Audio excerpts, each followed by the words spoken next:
Are you actually serious right now? I stared at my stepdaughter Vanessa in disbelief, the words hanging between us like a physical barrier. Completely serious, she replied, arms crossed over her designer blouse. Dad would have wanted me to have the perfect wedding. And since he's not here to pay for it, the responsibility falls to you. I took a deep breath, trying to process what she was asking. Demanding, actually. My husband Richard had passed away 14 months ago after a brief but brutal battle with pancreatic cancer, leaving me to raise our twins, Max and Olivia, who had just turned 12. And now his 26-year-old daughter from his first marriage wanted me to sell our family home to fund her extravagant wedding to a man she'd been dating for less than a year. Vanessa, this house isn't just an asset. It's our home, mine and the twins. Where exactly would you expect us to live? I asked, struggling to keep my voice level. She shrugged, inspecting her manicured nails. You could rent somewhere smaller. The twins could share a room. It's temporary until you figure things out. That conversation happened 8 months ago, the first of many confrontations that led me to where I am today, standing at the back of an ostentatious church, watching my stepdaughter's wedding unfold with a document in my hand that would change everything. Richard and I had been married for 14 years. I met him when I was 30 after his first marriage to Vanessa's mother had ended in a bitter divorce. Vanessa was 12 then, the same age my twins are now, and I'd done everything I could to be a supportive stepmother despite her resistance. She just needs time, Richard would say whenever I came home crying after another one of Vanessa's cruel rejections. The divorce was hard on her. I gave her time, years of it. I attended every school event, helped with college applications, celebrated her achievements, and tried to include her in our family life after the twins were born. But Vanessa remained cold, treating me like a temporary inconvenience in her father's life rather than his wife and the mother of her half-siblings. When Richard was diagnosed, everything happened so quickly. Within 3 months he was gone, and I was left grieving while trying to help two confused and heartbroken children process the loss of their father. Vanessa, who had moved across the country for work years ago, flew in for the funeral and left the next day. I can't bear to be in that house without him, she'd said, not bothering to help with any arrangements or spend time with her half-siblings, who were desperate for connections to their dad. I didn't hear from her again until she called announcing her engagement to Bradley, the son of a prominent local business family she'd reconnected with at the funeral. The same call where she mentioned how perfect our spacious home would be for wedding photos. When I refused to sell our house, explaining that it would uproot the twins during an already difficult time, Vanessa exploded. This is so typical. You've always put those kids ahead of me, she shouted through the phone. Dad left that house to all of us, not just you and your precious twins. This wasn't technically true. Richard and I had owned the house jointly, and his will had left his share to me with the understanding that the twins would inherit it eventually. Vanessa had received a generous life insurance payout and Richard's vintage car collection, which she promptly sold. Vanessa, your father wouldn't want your siblings to lose their home, I tried to reason. Half-siblings, she corrected icily. And Dad would have wanted to give me away at my dream wedding. Since he can't do that, the least you could do is make sure the wedding happens the way he would have wanted. Despite my refusal to sell, Vanessa continued with her wedding plans, repeatedly hinting that I could do the right thing and at least take out a second mortgage. When that didn't work, she started asking for loans, suggesting I dip into the twins' college funds or cash out my retirement account. It's just sitting there anyway, she argued during one particularly heated phone call. And Bradley's parents are expecting a wedding that matches their social standing. I can't embarrass him with something cheap. I offered what I could afford, a modest contribution that would cover the flowers or perhaps the photographer. She dismissed it as insulting. The situation reached a breaking point 3 months before the wedding. Vanessa and Bradley came for dinner, ostensibly to discuss compromises on the wedding budget. The twins were excited to see their older sister, having prepared handmade gifts to congratulate her on her engagement. "We made these for you," Olivia said shyly, presenting a scrapbook of family photos that included several of Vanessa with Richard from when she was younger. Vanessa barely glanced at it. "Thanks, I'll look at it later."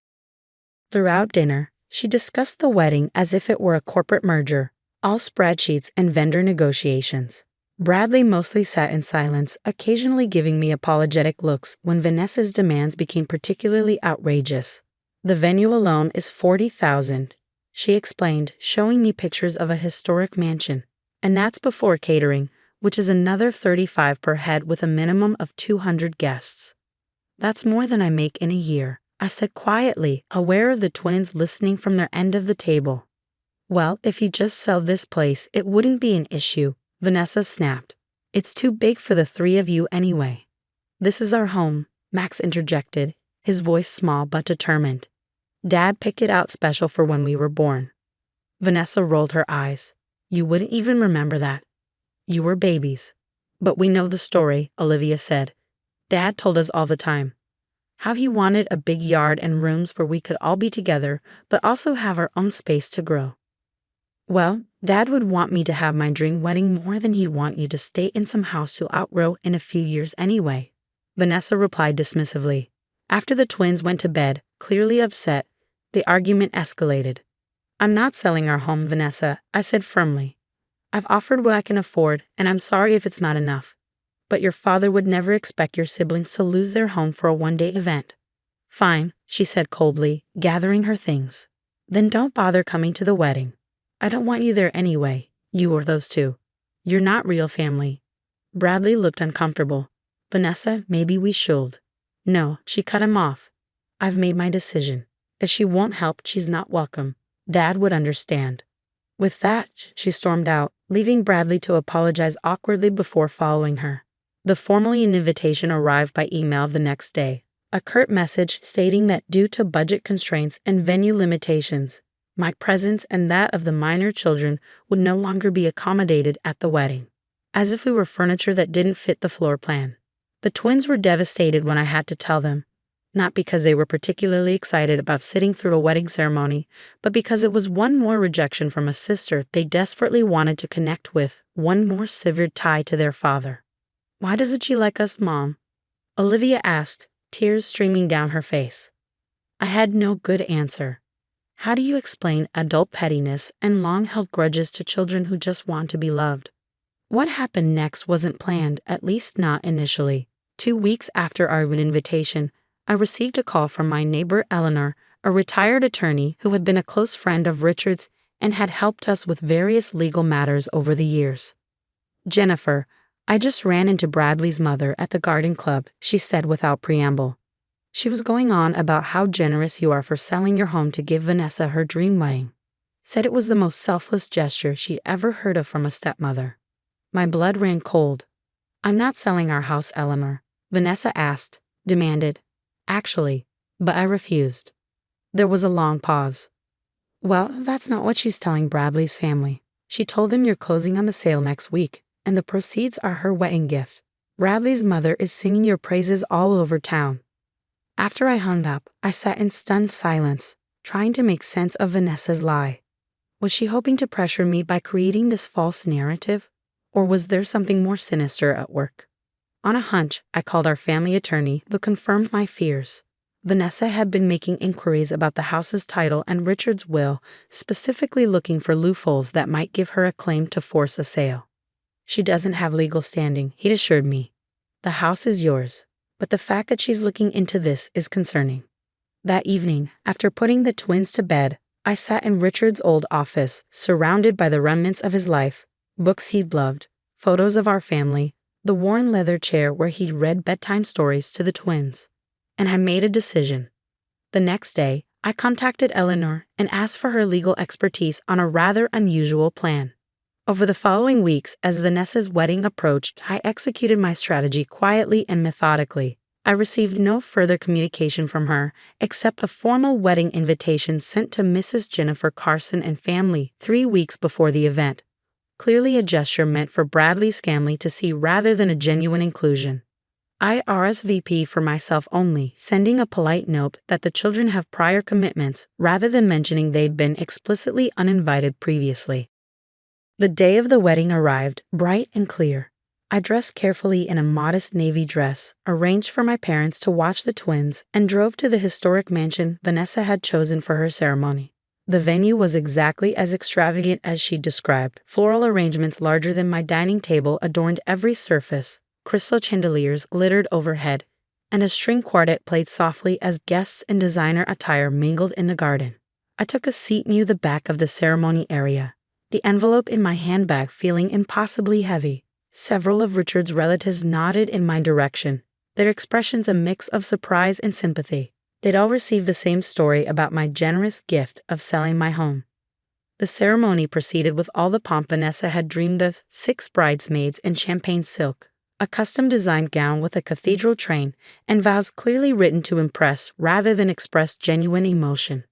As the officiant asked if anyone had reason to object to the union, I remained silent. This wasn't about stopping the wedding. It was about truth. The reception that followed was held in the mansion's grand ballroom. I waited until dinner was served and the father of the bride's speech would traditionally have occurred. In Richard's absence, Bradley's father stood to offer words of welcome to Vanessa. "We're so happy to welcome Vanessa into our family," he said, champagne glass raised, "and we're moved by the incredible sacrifice her stepmother Jennifer has made to ensure today was everything Vanessa dreamed of. Selling your family home to give your stepdaughter her perfect day. There's no greater testament to family love than that." Murmurs of approval rippled through the crowd. Vanessa's smile froze on her face as she spotted me at the back table. This clearly wasn't part of her plan. She'd assumed I'd be seated far from the main party, not witnessing this public acknowledgement of a lie. When Bradley's father finished, the event coordinator announced it was time for toasts from other family members. Before anyone else could stand, I rose from my seat, envelope in hand. "I'd like to say a few words," I said, my voice carrying across the suddenly quiet room. Vanessa's eyes widened in panic as I made my way to the front of the room. Bradley looked confused, glancing between his new wife and me. For those who don't know me, I'm Jennifer Carson, Richard's widow and Vanessa's stepmother. I began, my voice steadier than I felt. "First, I want to congratulate Vanessa and Bradley on their marriage and wish them every happiness." I paused, making eye contact with Bradley's parents, who were beaming at me with approval. "I've heard there's been some confusion about a wedding gift from me," I continued. "Specifically, about the sale of our family home." Vanessa half rose from her seat, but Bradley placed a restraining hand on her arm, his expression darkening as he began to understand the implications. "I want to clarify that I have not sold my home to pay for today's celebration," I said clearly. "That home is where my children, Vanessa's half-siblings, and I still live. It's the home Richard and I built together, where we raised our family, and where his memory lives on in every room." The room had gone completely silent. Bradley's mother's smile had faded to confusion. "However," I continued, opening the envelope I'd brought, "I did make a decision about property recently. Richard owned a vacation cabin in the mountains that was separate from our primary residence. He and I spent our honeymoon there, and we took the twins there every summer. It was his special place." I withdrew the document from the envelope. "I've decided that this property should benefit all of Richard's children. So while I haven't sold our family home, I have transferred ownership of the cabin to a trust." Vanessa's expression shifted from panic to calculation, clearly assuming the trust would benefit her financially. "This trust," I continued, "will maintain the property as a retreat for families dealing with childhood grief and loss. It will be named for Richard and operated by the Children's Bereavement Center that helped Max and Olivia after their father's death." I held up the trust document for everyone to see. "The property belongs to someone else now, to children who need a safe place to heal, just as Richard would have wanted. I've made this donation in honor of today's marriage as my gift to the couple." The implications were clear. There would be no windfall for Vanessa, no property she could leverage or sell. Instead, her father's beloved cabin would help children like the half-siblings she'd rejected. Bradley's parents were the first to react, rising to their feet with genuine applause. Others joined, perhaps not fully understanding the subtext but appreciating the charitable gesture. Bradley himself looked relieved, as if a weight had been lifted. Vanessa sat rigid in her chair, a brutal smile fixed on her face as she realized her lies had been exposed in the gentlest, most public way possible. After returning to my seat, I stayed only long enough to finish my meal and accept genuine thanks from Bradley's parents, who seemed oblivious to the tension between Vanessa and me. As I prepared to leave, Bradley approached alone. "Thank you," he said quietly. "For what?" I asked, surprised. "For not saying everything you could have." He glanced back at Vanessa, who was determinedly mingling with guests, as if nothing had happened. I didn't know about the lies regarding your house. I would never have gone along with that. I study his face, seeing genuine regret there. I hope you'll be happy, Bradley, and I hope Vanessa finds peace with whatever she's been carrying all these years. The twins, he said hesitantly. I'd like to meet them properly sometime. They're my family now, too. It was an olive branch I hadn't expected. They'd like that. 3 months have passed since the wedding. Vanessa and Bradley returned from their honeymoon to find their social circle well aware that there had been no sacrifice of a family home, though most were tactful enough not to mention it directly. Bradley has kept his word about wanting to know his new siblings, coming for dinner twice and even taking Max to a baseball game.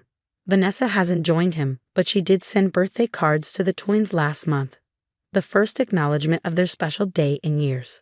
The cabin has been renovated to accommodate small groups of children and their families, with the first grief retreat scheduled for next month. The twins have helped with the preparations, picking out games and books they think other kids might find comforting. Do you think Dad would be happy about what we did with the cabin? Olivia asked me recently as we sorted through old photos for the retreat center's walls. I showed her a picture of Richard at the cabin, arms spread wide as if embracing the mountains behind him, his face alight with joy. I think he would love knowing his special place is helping children heal. I told her honestly.